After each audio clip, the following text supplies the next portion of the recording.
In the last video, we uncovered what the science has been quietly revealing about microplastics. Microplastics aren't just in the environment. They're in your blood, in your lungs, in your liver, and even in your brain. They're not inert, they don't dissolve, they cross biological barriers, they lodge in organs, they leach toxins, and they interact with your immune system, your hormones, and maybe even your mind. We've only just begun to measure them, but they may already be contributing to inflammation, fertility decline, and cardiovascular disease. And once they're inside, the next question becomes, can we get them out? Here's the short answer. Unfortunately, there is no proven method to detox embedded microplastics from the body. Unlike heavy metals or chemicals dissolved in the bloodstream, microplastics are solid particulates. They're not easily broken down, they don't respond to chelation therapy, and we don't yet have any drug or medical treatment that can extract them once they're lodged in tissue. Some larger particles are expelled in stool. In fact, studies suggest that around 90% of ingested microplastics are excreted through feces. Some smaller fragments may be filtered out in urine or released through mucus and, devastatingly, even through breast milk. But unfortunately, not all of it leaves. The tiniest of particles, small enough to pass our biological barriers, can easily cross into the cell membranes, bypass our filtration systems, and accumulate in tissues. And this really is where the real concern lies, because even if only a tiny fraction remains, it can do disproportionate amount of damage within our bodies. So it isn't just an issue of how much we absorb, it's what happens when it stays. Like I mentioned in my last video, your immune system tries to contain them,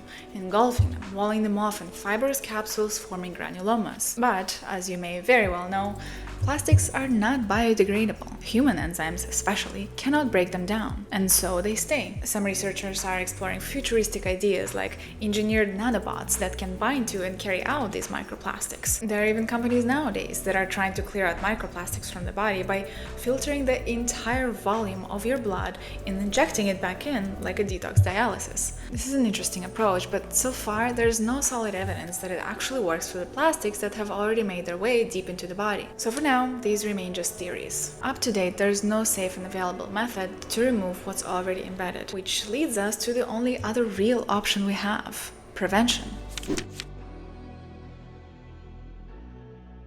If we can't cleanse the body once these particles are inside, then we have to prevent them from entering in the first place. And while it's true that microplastics are everywhere, there's still a lot you can do, believe it or not. Your daily habits can drastically reduce your exposure. From what you eat and drink to what you wear and how you clean, these decisions really do add up. So let's get into it. Start with what you eat and drink.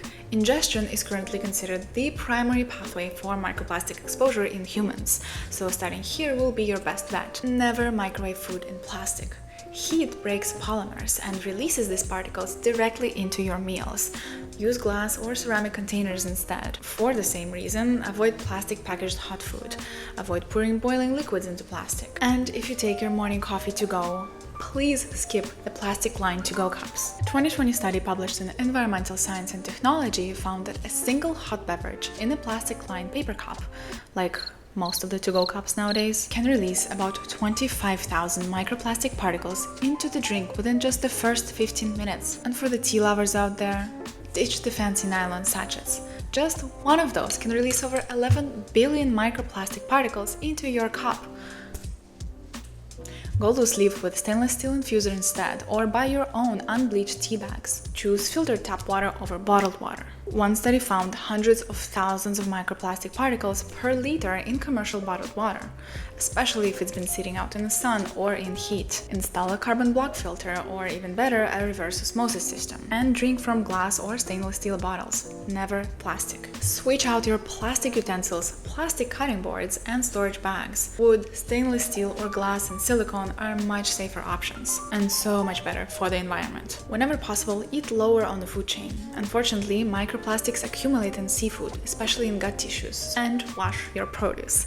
Airborne particles can settle in fruits and vegetables, and a simple rinse can really help. Now look around your home. Indoor air is a major route of exposure. Most of the microplastics we breathe come from synthetic textiles, carpets, clothes, curtains, couches, and so on. Vacuum regularly with a HEPA filter. Wipe surfaces with damp cloths, not dry dusters that just move these particles around. And, if you can, install an air purifier where you sleep. Use natural fiber furniture covers or gradually swap out synthetics for cotton or wool. In the laundry room, each wash cycle of synthetic clothes releases thousands of microfibers into the drain water and into your environment. Use tools like guppy friend bags or Cora balls to catch them. If you have a lot of synthetic clothes, wash full loads in cold water and air dry when possible.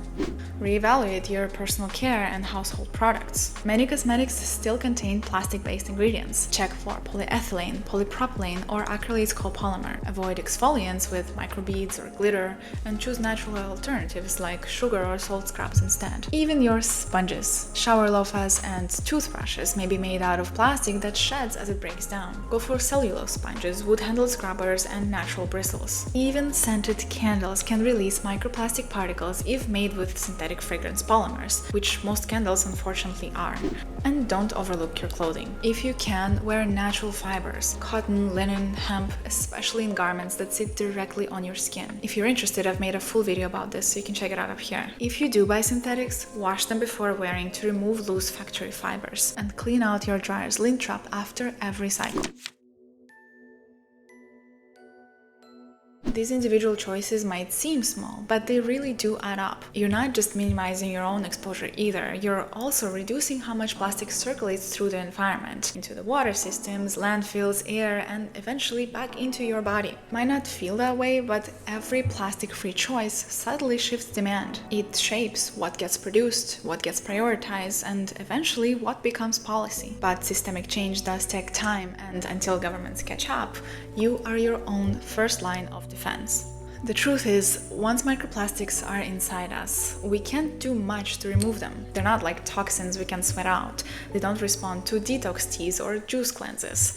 They're persistent, they accumulate, and some may stay for life. But we are not powerless, because every choice, what you eat, drink, touch, wear, breathe, either adds to the burden or helps ease it. You can't eliminate exposure entirely, of course, but you can dramatically reduce it. And in a world that's only getting more and more plastic saturated, that might be the most powerful thing you can do. Thank you for watching. I hope this helped, and I will see you in my next video.